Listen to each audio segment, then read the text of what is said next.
In this video, we review the Nikon Z9 and specifically its time-lapse features, because there's been plenty of videos that reviewed this camera for its photo capabilities as well as video capabilities, and they dived quite deep into all the specification. But there hasn't been one that covered all the new things that happened in its time-lapse mode, the two time-lapse mode that we're talking about, the interval time-lapse mode and the time-lapse video mode. And there's quite a few new changes, speed improvements, as well as very big improvements that I've been asking for ages, and finally Nikon seems to have listened and they've implemented them, so that's quite exciting. Nikon UK has kindly loaned me this Z9 for specifically making this review.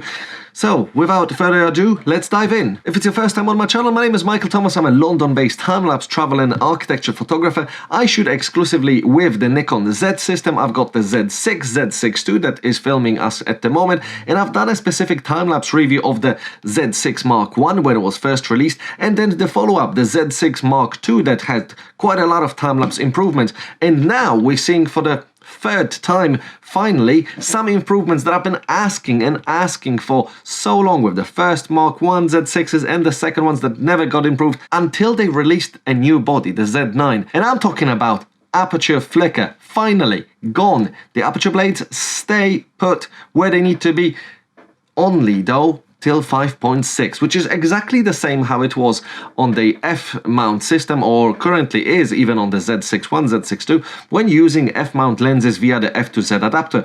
Up to 5.6, you're not getting any aperture flicker. So now finally the Z lenses have the same thing, but only on the Z9. So up to 5.6, you're getting no aperture flicker. Above 5.6, so from 6.3, yes, the aperture flicker is still there. However, I've been waiting for this for 5 years now to find out that the Z9 has implemented it, and I didn't know about it at all in any of the videos that I watched on YouTube. So to have this on the Z9 is a revelation, which really suggests that it might actually trickle down as a firmware update to the Z6s, maybe even the Z6 I. Hopefully all other Z system bodies in the future, at least new ones, will be released already with that feature, because it's a big thing when using, for example, wide angle lenses like the 14 to 30 or the 14 to 24.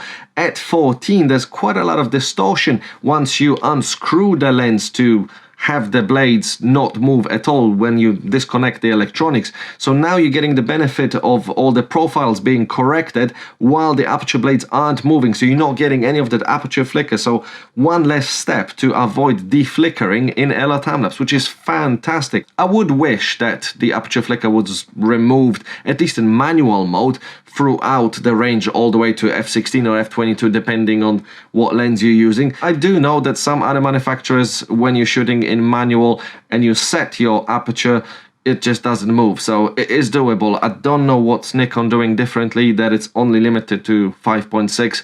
But at least now on the Z9 we got it up to 5.6 with full profile corrections. We don't have to unscrew the lenses mid-shot to prevent the blades from moving. So it is a huge step forward. Thank you, Nikon. So with that being the biggest thing that changed for me with regards to the Z9's time-lapse features, let's now actually go through the interval timer shooting mode and look at the menus and see what has changed, what's new been added, as well as the time-lapse video mode, and see how some new features are being implemented, together with the new information that you're actually going to see when shooting time-lapses on the top display. If you're unfamiliar with it, the difference between the interval timer shooting mode and the time-lapse video mode is that the interval timer shooting mode actually saves the raw files, while also you can set it to create a video file at the same time while the raws are being saved, while the video time-lapse mode will only create you the video file of that time-lapse. Starting with the interval timer shooting mode, well, you get the choose time and date. You can shoot now, you can shoot in the future, which was previously available, so there's nothing new there. Next up is the interval. You can go from as fast as shooting every half a second all the way to shooting every 24 hours. Next line is the interval number of shots. You can shoot from 1 shot all the way to 9,999. Next line is exposure smoothing. Nothing new. It works very well in aperture priority as well as program priority. That I've actually done a video how to shoot Holy Grail time-lapses when you engage the aperture, ISO and shutter speed in the correct order when shooting sunrises or sunsets. So this is the link to that video. Interval priority is the next line. I don't tend to use it because I tend to think how long does it take for my shutter to still finish, write the file, give it a little bit of a gap for the file to be written to the card, and then start the next file. And I block that using auto ISO and the maximum shutter speeds. Next line is focus before each shot. It is convenient, not really for shooting time lapses of things, of landscapes or cityscapes, anything, but I do tend to use it when I need to get a self-portrait of myself. I will then choose all my self-portrait settings for focusing, being eye tracking and the square where I want to be in the photo, and then I would actually turn it on as focus before it's shot, because if I get a little bit closer, a little bit further, then I will choose the frame that I like, and I know that every photo will be in focus. But it is good that it's there for normal kind of time lapses, because if you leave, for example, your focus on automatic after focusing before starting the time lapse, it is just that last step that prevents that autofocus to work in every interval and still will not autofocus with even the autofocus on. So it's good that this line is there, but I would recommend everyone to still always try to remember to turn off your autofocus button on the lens potentially, or in the body to manual. Next up is the options menu, which was introduced in the Z6 and Z7 Mark II's systems, where you can also, at the same time of saving RAW files, actually trigger that the camera will be creating a, back then on Z6 II's and Z7 II's, only a 4K file, while in here on the Z9 you can actually get an 8K file, up to 8K. Obviously you can do the 4K or even 1080p. 8K can be saved up to 30 frames per second, but also 25 and 24 frames per second are available. For now I will only tell you to always choose 8K 30, because that gives you the longest amount of time that you can save that file, but we will dive in deeper because there's some limitations in terms of how long you can create a video time-lapse file and how long you can shoot that for. So we will dive into more of these numbers when we're gonna go into the video time-lapse mode. While also in the options menu you can trigger AE bracketing, which is something that I don't do. I don't do HDR time-lapses when actually bracketing the shots. When I used HDR time-lapses, I would actually use the HDR tools in the editing suite to deliver a HDR video for either YouTube or any other platform or client that asked me to do so, because from a RAW file there is still enough latitude to create a HDR file. Lastly, you can choose the starting storage folder, which I always have set as tick mark for the new folder, and reset file numbering also ticked, so it always starts from 1. So you may think that other than the 8K, it all seems pretty familiar. However, there's been a significant speed improvement in terms of the processing power inside the Z9 and how small of a gap the camera needs to write a file before it can start the next interval. And I'm talking on the Z6 II's and as well as the Z6 I's, the speed was always 0.6 of a second. It could do the shutter for 1 second interval, meaning 0.4 of a second was always the gap that it needed to write the RAW file to the camera to start the next interval and not skip frames. However, I can tell you now that the Z9 can do up to 0.8 of a second,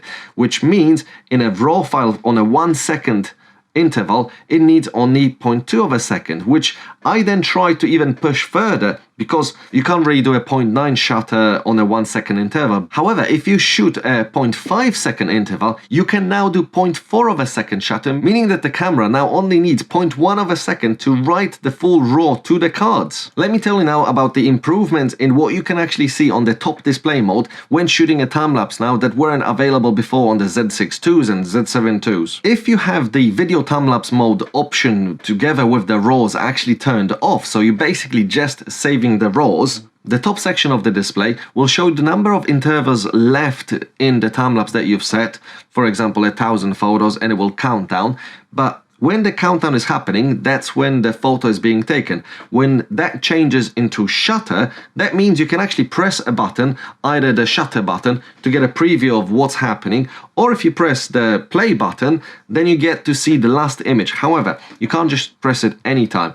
It needs about 4 seconds extra after taking the photo. So for a 1 second shutter, you would add the 4 seconds extra, and then you would add how many more extra seconds you want to preview the file. So for example, if you set a 10-second interval For the first second the photo is being taken on a 1-second shutter, 4 seconds somehow becomes unavailable, the camera is somewhat not responding, and then you can actually press the preview button or the play button to see either the preview or the last photo. So it's this 4 second that's, yeah, I don't know why it's taking so long, but the camera does not respond to you pressing the button in them 4 seconds. So you have to count whatever your shutter is, +4, and then leave yourself a gap to then think of the interval that you would want with these 3 items. However, if in the same mode, in the options menu, you do have the video time-lapse mode enabled as well to be created while you're saving the RAWs, that same rule applies about your shutter speed plus about 4 seconds, and then only the one option is available to you. You can press the shutter to see the preview of on the screen, but the play button does not show you anything because the video is getting created, and the video tends to be the last file that gets created, so it's not going to show you that. So the play button becomes unavailable and only the shutter button will let you see the preview. Let's now move on to the time-lapse video mode, which will probably skim a little bit faster other than when we need to stop because there's new features. First up, other than the start button, the second one on the list is interval. And it's here that I kind of wanted to see a delay, because sometimes you would want to shoot just a video time-lapse with a delay, which you can't do, and I've been asking about it since really the Mark I of Z6. You can shoot as fast as half a second interval all the way to a 10-minute interval only. And then the shooting time will actually vary depending on the frame rate and the resolution and the file type that you will choose later on, but we will get there. Exposure smoothing works great, pretty much as it did on the Z6 Mark I and II, so nothing new there. Choose image area, full frame or DX crop frame, which is only gonna let you choose some of the resolutions that utilize either the full frame or the crop frame. Next one is video file type. H.265 8-bit MOV is the preferred type because the other one, the H.264 MP4, only lets you shoot in 1080 up to 60 frames per second, so don't even have that enabled. So just shoot in MOV, that lets you choose up to 8K resolutions. And now we're getting into the resolutions, frame size and frame rate. As mentioned, you can shoot up to 8K 30, you can shoot 25, 24, you can shoot 4K 60 and 50. This is where I have to use my notes because different resolutions and frame rates actually allowed you to shoot at different times. So for this purpose, I made a 1 second interval, so you could shoot up to 0.8 of a second or whatever shutter speed that you need to adjust that's less than that. So on a 1 second interval in 8K 30, you can shoot up to 36 minutes only. It won't let you shoot above that. But if you shoot 8K 25, you can only shoot 30 minutes, so 6 minutes less. And if you were to conform the 8K 30 onto a 25p timeline, every second you would have 5 more frames. So it's best to remember that shooting 30, being 8K 30 or 4K 30, will give you the longest amount of time that you can shoot. All the other frame rates will actually get you to shoot less. Sometimes you might have a need that for a 1 second interval you would want to shoot for super long time, like for example doing a car hyperlapse and just driving around the city. You would want a 1 second interval and just, yeah, going for as long as you want to be driving. Hence for that reason I've tested it, and now I know that if I want to shoot the longest video time-lapse, I will choose the 30 frame rate and ideally go for 8K 30. But if I want to shoot it longer, and a 4K time-lapse would be all that I would need, I would shoot at 4K 30, that I would be able then to shoot for 1 hour and 31 minutes, which would deliver me a 3 minutes and a 2 second clip at 30. Add 25% for that would be about 3 minutes and 45 seconds. So what about the top displayed when it comes to time-lapse video mode? Well, it works a little bit differently. The top section where you've got your shutter does not change into the remaining number of frames. It is only shown as a remaining time that the video will be shooting for at the bottom right section. And in order to see what's happening, because the screen goes blank, you have to just press every now and then, because you don't know when the shots are being taken.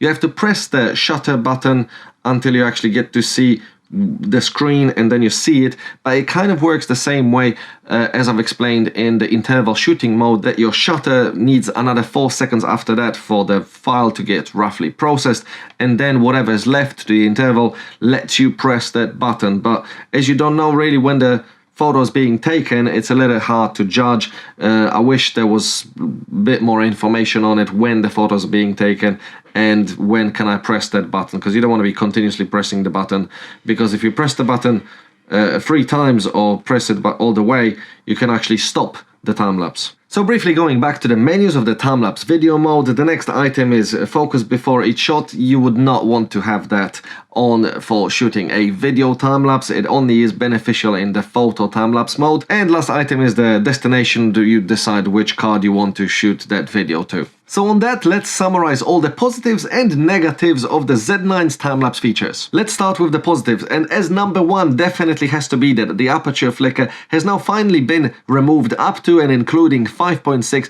and you get all the benefits of getting the in-body profile corrections to the RAW files that are actually non-existent in Lightroom for some lenses, so you can't correct it after. It has to be done in the camera, which is fantastic. I wish just it was extended to the whole range of every lens up to f16 or f22, so that has to go still as a negative, that it was kind of fixed, but I wish it was fixed all the way. The second best feature about the Z9, obviously, it's the creation of 8K time-lapses, which is fantastic and a huge improvement over the Z6 II and Z7 II, where the Z7 II could even do that because it had the resolution, but it could not do, maybe the processor was not able to do an 8K in-body time-lapse or record 8K video. And now finally we're seeing that in the Z9.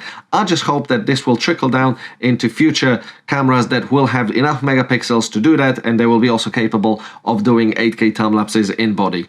Next huge positive is definitely the big battery that will last you much longer when shooting, for example, Astro Milky Way time-lapses without having to plug in a USB to get continuous power. The reduced speeds of the gap that you need, so shooting that 0.4 second shutter over 0.5 interval or 0.8 second shutter over 1 second interval is a huge improvement because you let in more light, reduce your ISO, as well as the connection, for example, between light trails of cars will be shorter, so it will look smoother in the final video. And the last positive from me definitely goes to the top display and the additional info that now you get when shooting time lapses. And now let's add a few items to that negatives list just to balance everything. Other than the aperture flicker throughout the range and not just up to 5.6, my biggest thing that I've been asking Nikon and mentioning in every time-lapse review of the Z6 Mark I, Z6 Mark II, was the fact that when you're shooting a time-lapse, the screen goes blank by default, and there's only ways how you can sometimes press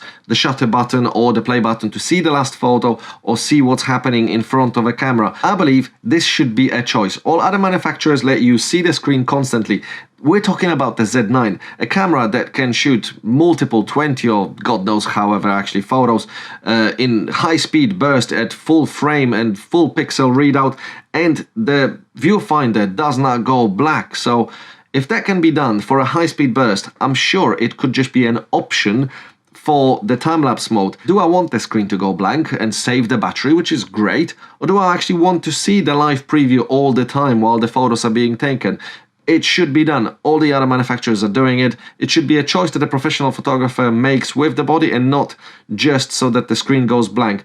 I've learned to rely on it, and I know that even if I'm in aperture priority and auto ISO is ramping, it will do it correctly.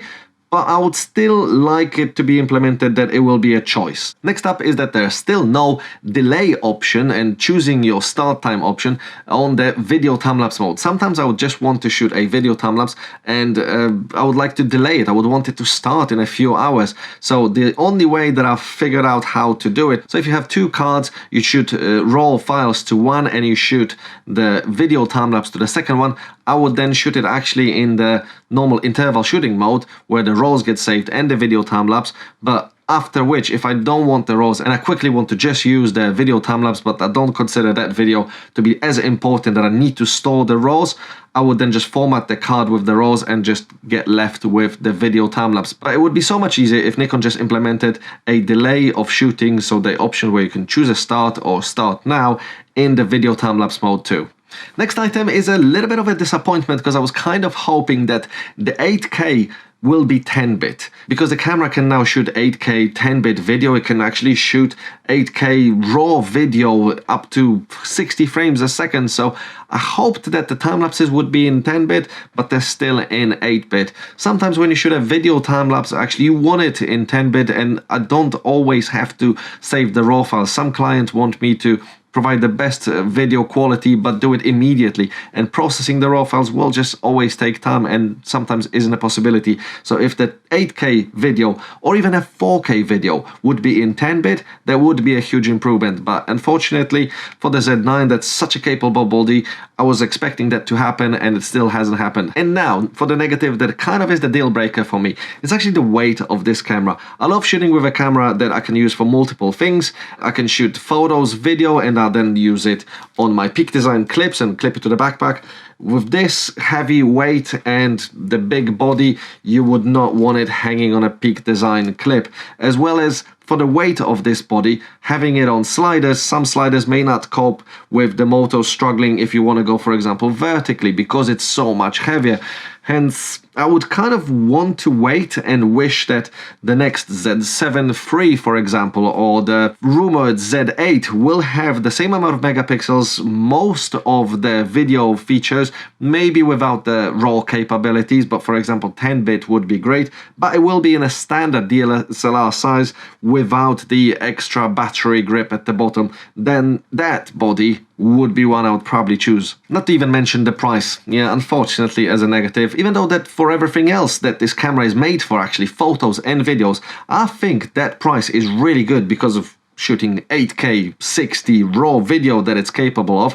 For time lapses, it's about 2.5 times of a Z6 II, and I'd rather get 2.5 Z6 IIs, maybe add a little bit of money and get 3 Z6 IIs as a time-lapser, because that would let me shoot multiple angles at one time-lapse spot, and more of my clients will be happy with just getting 6K resolution. And that would be it. I think a balanced positives and negatives list. I do think that the Z9 is fantastic. Love some of the new features that's been added to it. I do hope that it will trickle down as firmware updates to the Z6 IIs and maybe Z7 IIs and be implemented in the new bodies. But I will be sadly returning this to Nikon. And even though I would love to have a Z9, especially for that aperture flicker, that is the main thing that I've been, well, in a way, yes, you can say even moaning about for the last 5 years when using the Z6 I and Z6 II, and now it's somewhat gone on this body, which is great up to 5.6, but this one sole feature alone cannot sell me a camera that's costing as much as it's costing. So it was fun playing with it, but now it has to go back. Thanks for watching. Hopefully you learned a bit more about the Z9 and got to discover some of the features and capabilities of this camera that I've not heard mentioned in any other YouTube review of this body. On my channel you will find other videos dedicated to reviews of specific time-lapse equipment. However, most of the videos that I tend to do now are all about discovering nice places to do and cool things to see in London, as well as all the places I get to travel to, how to go to the best view where I am and find the best cityscape view or the best landscape view to shoot time-lapses, astro or sunrises and sunset, because I like doing that, so I make videos more like that. But when I get to try some new equipment for time-lapses, well, I do a review, and definitely Z9 was one of them. And on this note, please, if you'd like this video, leave it a like, comment your questions. I would love to hear your questions about time-lapse features of the Z9, and if I haven't covered it in this video, I could cover it in the comments. If that sort of content is something that you're into, I recommend that you subscribe and follow me on Instagram, where I post photos and videos from the places that I go. And that'll be it. See you in the next video.